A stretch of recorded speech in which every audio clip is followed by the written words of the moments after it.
Ni kutangira aha porogaramu y'Obuhingi N'oburiisa kandi nitugumiza mu nehuro yitu ey'Obuhingi N'oburiisa w'omutano. Omuhereza ndi Ivan Tusiime. Erizoba twatayayira Kamugisha Patrick omuhingi w'amajani omuri Murambo, Kashayo, Bugangari, Rujumbura, Rukungiri district. Akatandika arukora na serebedi z'amajani na bwa nyuma nuko kugumizamu akahinga amajani. Obwa hati aine hika zurkwika 150 z'amajani. Reka Patrick atushobore okuyatandikire kuhinga amajani. Kamba akire aba TV West, amazina ganje nabanyata Kamugisha Patrick, ndiyo muhingi wa byingi bimwe bindi kuhinga n'amajani, ndiyo muhingi w'amajani. Ni n'amajani hanuya ahi turi twemerire zishaheze turi Murambo, nabageta Murambo, Kashayo, mu Bugangari ebyo muri Rujumbura, Rukungiri district. Oguno musiri gw'amajani ogu nyine guri omuri Nyakajeme Katashohora LC1 Bwindi omuri Nyakajeme nayo Rujumbura Rukungiri district. Nkakunda ngumpinge amajani. Ntaka ikira gahinga katandikana na business ya nursery bed operator. Kutandika kubendeka amajani. Na bendeka amajani nukutunga information kurugo mu government kagira ngo tuhinga amajani kwenda kwetungura no kutungura abataka hinga abantu bitu baburisha. Kutwahingire kunatandikire nursery bed abo kusupplyinga abuja ngo bakabataka gamanyire kurungi kandi nyonka nkatunga umugisha gw'amani na visitinga ho Bushenyi, na visitinga ho Kanungu za Kayonza, na visitinga farms z'amajani. Batusomesa kurungi amajani kugakutasi kwamara kutushomesa najandi mbwenu why should I stop nursery bed na atandika na byara amajani nakora farms zanjye. Nkawanza guritaka riyo mu acres nkaga nari byara ryona natandika nagumana inyongeramo nagura na omuri Nyakajeme nayo nagura yitaka acres 20 nayo naga kanagumana inguraga n'amataka. So far hati erizoba riyo mu acres nka 15 z'amajani in total. Amajani aga nkakireba nk'ekihingwa kirungi munonga compared to other bihingwa. Kuba nkashanga amajani ginentasya eya buri week. Wabo inabana nabashoma wano ndakusupportinga family yawe financially, nashanga ngo amajani really nekihingwa ekikuhereza sete nkakikomparinga na dodo ko kugishoromaho nesakare ne multiplying hari wa akara kwacho ka dodo na hazarwa obushatu bona butano nijana naryo nuko rikora erizo washaroma kiri 10 ninga obuti 10 nesakare no multiplying obutuma 13. So production yitu y'amajani nareba neguma netunguka. So hence income eri kugera ki eri kweyongera kandi eri constant buri mwaka. Then kunagire no kubuza kurungi bangamira ngo amajani nkaza China igatandikira China amajani ngabasa kumara n'imyaka 10 nekihingwa ekitakaho noguma noshoroma norya waenda ware chaenda kwa mwamani no pruning ogatema gona gagaraka gatoko busya utandiko garuko gira ki urye sente mwene ushoroma nkaburije okugareberera akabanza kuteganisibwa ekizibu cy'abakozi abatari kumanya amajani bitu yija yatendeka abataka hatano bari kugareberera ngo konka ecyamani omuhinji w'amajani no kureba ngo yita omwata konka hato bwa hati abataka abundi kwatana nabo bona bakagakunda kandi bona bagamanya gukora agamajana go kureba nigetagwa kubana gashoroma ijani washoromaho erizoba nubarebe enakumwenda ogaruko urushoromaho so James Regi yona kuza kujenguriza first of all bakashoroma murundu gumwe buri wiki twino kusupplyinga amajani ninga kupakira amajani turugaguza emirundi eshatu mwene buri izoba abantu bashoroma in quarters twine za paddock erizo bashoroma hanuya the following day bazamo block A bargom block A bazamo block B bargom block B bazamo C basyo niko bagumana ba alternating ko kuza kumara yo block nka D hiwa atandikire block A gabana gagera ki gabana gakora mwe tutkayemerera amajani ekigabonerire umukwatene na rebaras umushoromi agaruka kushoroma nigoro kumushashora kwiyo kugira ngo ntubatu ino abandi abakozi ababuriju abo turi kutekaho for example nkabo abo spraying omwata nabo pruninga and amwe na ba supervisors abo bona botakubarana konka abandi abakozi bona bonto babara kuri ecyara akore ecyara shorome icyo tukumushashora twine ntu spraying nturonda with master yo kwita omwata gwe wagufuyirira numara nk'emyezi nk'eshatu ningena utakagarukiye kugera ki gufuhira then ekire cya kabiri fertilizer we have to apply fertilizer no gitekamo nka buri mwaka umurundu gumwe fertilizer jo ko kugitekamo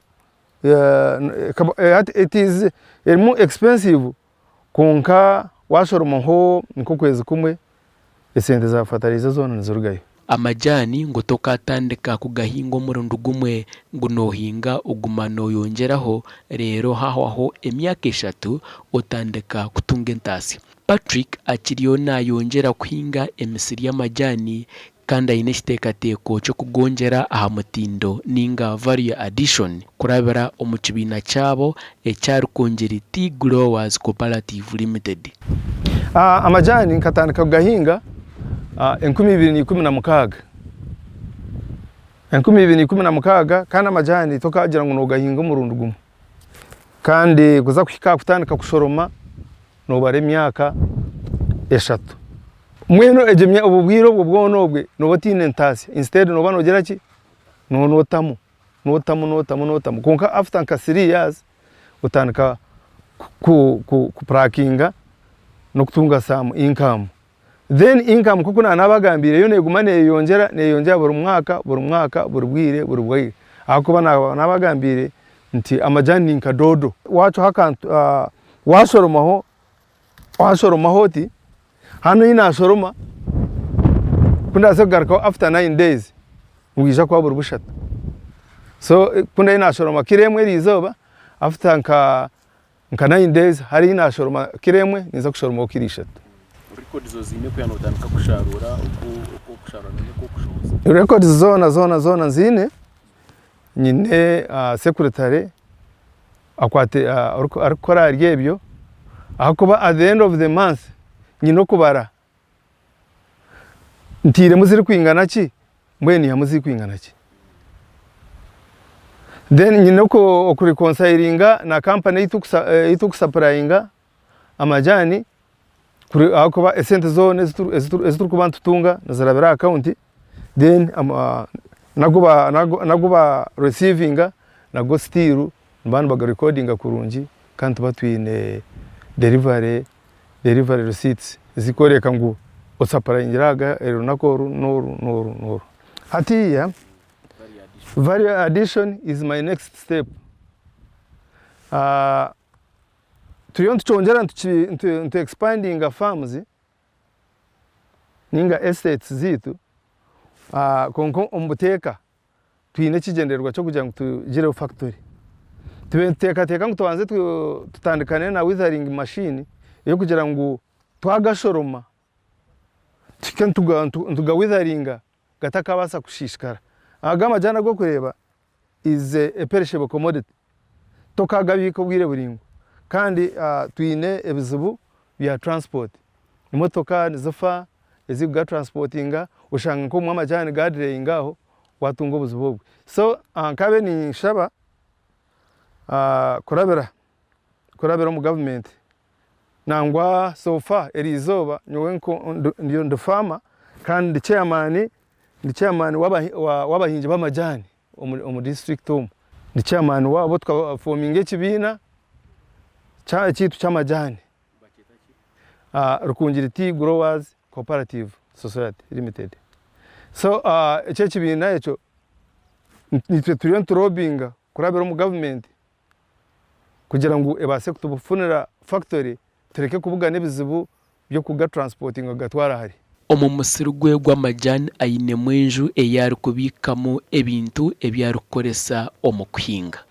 twine stores tukombeka stores twambekamo n'amaju gabakozi go kubyamamo so mu store equipment says twine ecyo kubanza twine spraying nankana zo kufuhira twine amafuka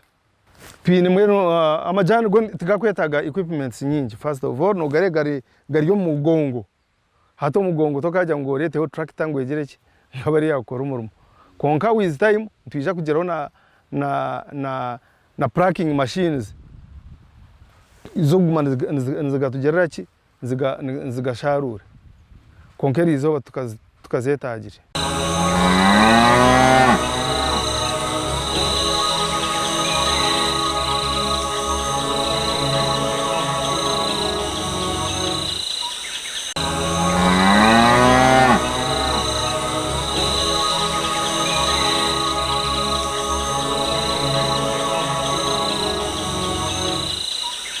nagira ngo kuhinga amajyani nikiyamba okurinda ebyobuhangwa kandi nagumizamo arinda ebyobuhangwa ari kubyara endijo miti amajyani gonka ni manyangu ati enyumaho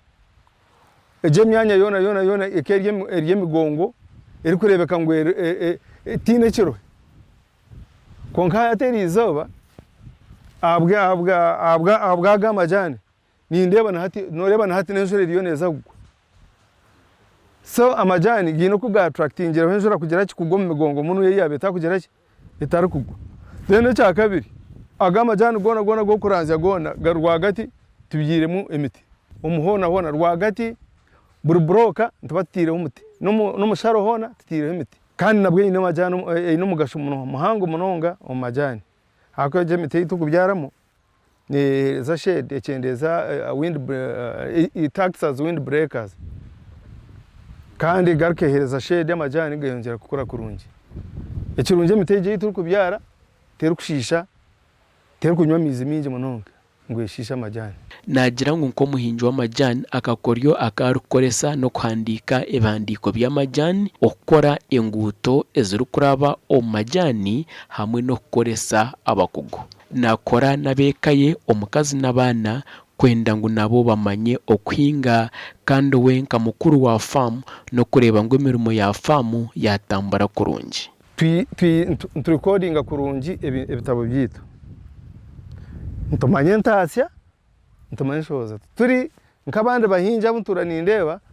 abako urukuhinga akiyamwe cyo kurya akakutamureba yeye akabara kugikarukiratinga so omukarukiratinga ko no omukurecordinga kurungi okwe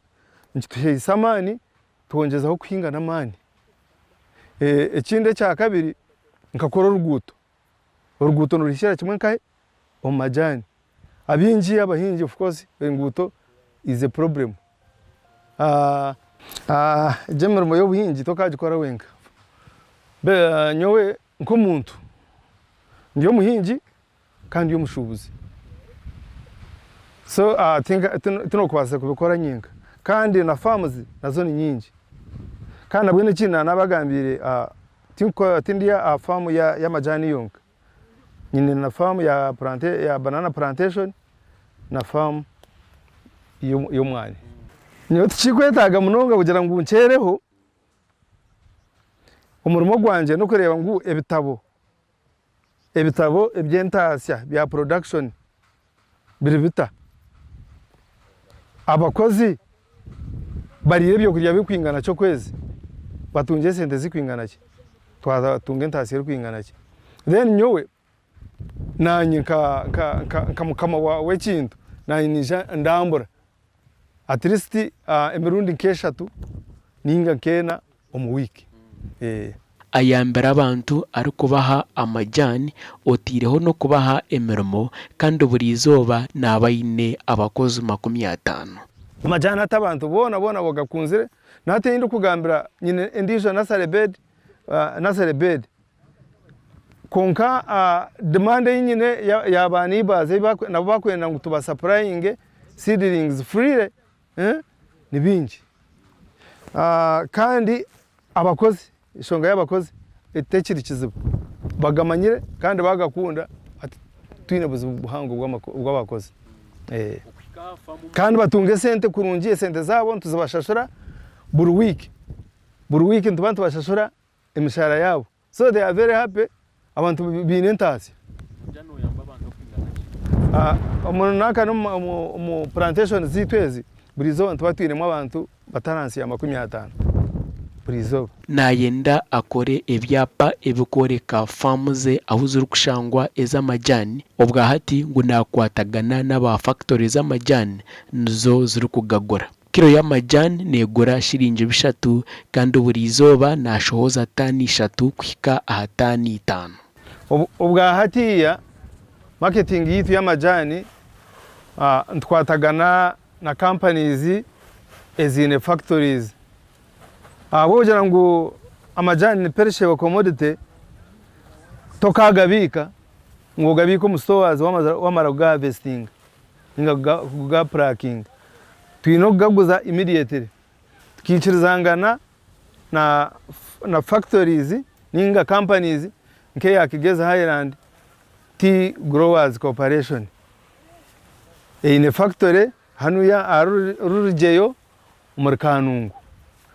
nangwa n'izindi factories nyingi so tukakwatagana twikirizangana twakora contract yo kugira ngo buri majani gona guturashorome tugam supplying then nawe after a week atushashuri ito ntupimira amusiri barecordinga kilograms na bari recordinga kilograms sigaza record nabananga then bijaba tushashura after a week kilo y'amajani negura shingi 3 buri kilo gakashumamo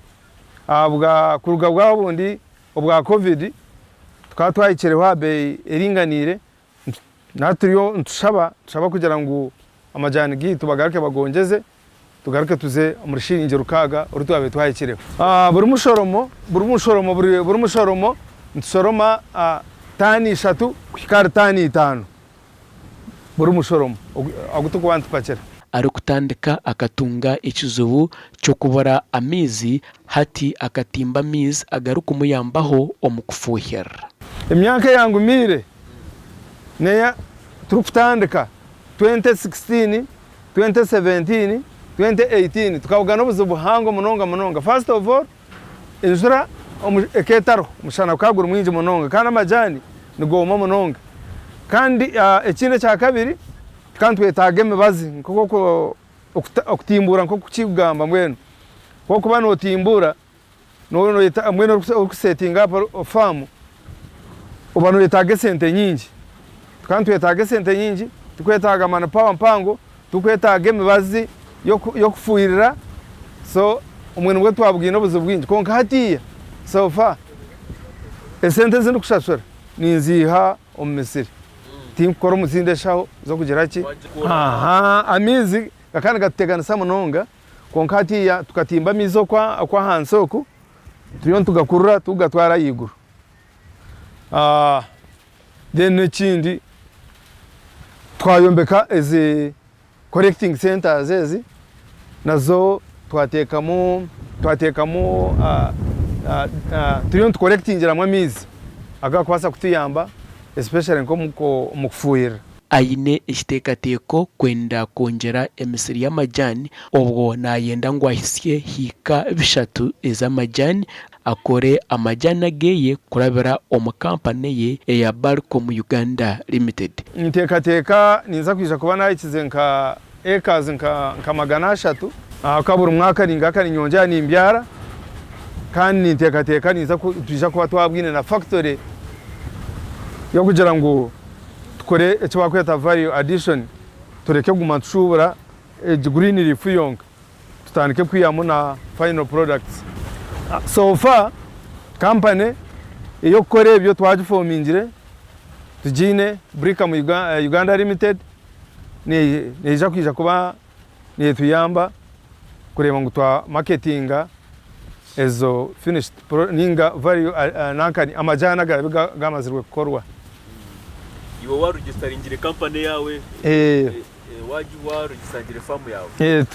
company nankani farm yitu hatiya iri under Bricam Uganda Limited company eyitwaho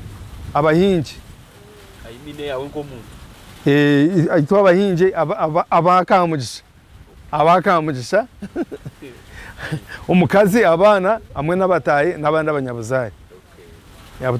abatukora nabo nahabura abantu ngo kutandika kugumere konka wamara kutandika noba waheza. Abari ya TV West nimbashaba okora na mani okutandika buri jino kwa kugumire especially mwenu ka okutandika kuhinga gamajani tukabanza ku kikakiri nk'ekintu kigumire munonga konka ko gahinga gakwata otunga entasya ya buri izoba noba notomushaho buri izoba noreka message karakwija simu yawe karkoreke sente zo watunga kuruga mu majani kandi ikintu cy'amajani tigakaho nigamara n'imyaka ekihingwa cyo nabasa kukinga kimara imyaka igana mwe tukujya ngo kiba cyawe nko muntu nabijukuru bawe nabijukuruza n'abandi bona baryagira ki barakiryaho. Kandi ikindi wahinga amajani really wahinga amajani notakiga kutegana tigagumira ibara ifi no recording abwe songa orukusoroma amajani umusoroma w'amajani agarukusoroma nzoro kumushashura dene zinde zawe zikagira ki zikasigara mwe nebyo bice aba TV West abantu ba Uganda abantu ba Kigezi muhinga amajani wahinga amajani you can never go wrong no entasya okushemererwa abana tubakarimwa kushoma so no wasabjira ngo income ninche konka ko ya buri izoba teka abanje at the end of the month no shango kozira kasente nasigara ndikamusha Patrick umunja w'amajani wa Rukungiri. Yebare owanyegitaho aha porogaramu eji ey'obuhingi n'oburiisa omuhoro yitu ey'omuhingi n'omuriisa w'omutaano. Ehoro yitu ey'omuhingi n'omuriisa w'omutaano negumizamu kandi kuwakuba noyenda ngu tukutayayire aha famu yawe omuhoro eji nobasa kutushikirira aha office zitu TV West Mbarara Boma ninga otere producer wa porogaramu eji aha 0772251512 omuhereza ndi Ivan Tusiime katurebane orwakashatu orukwija eshahano zozumwe na n'omuhingi n'omuriisa w'omutaano otakarugaho TV West nehinda.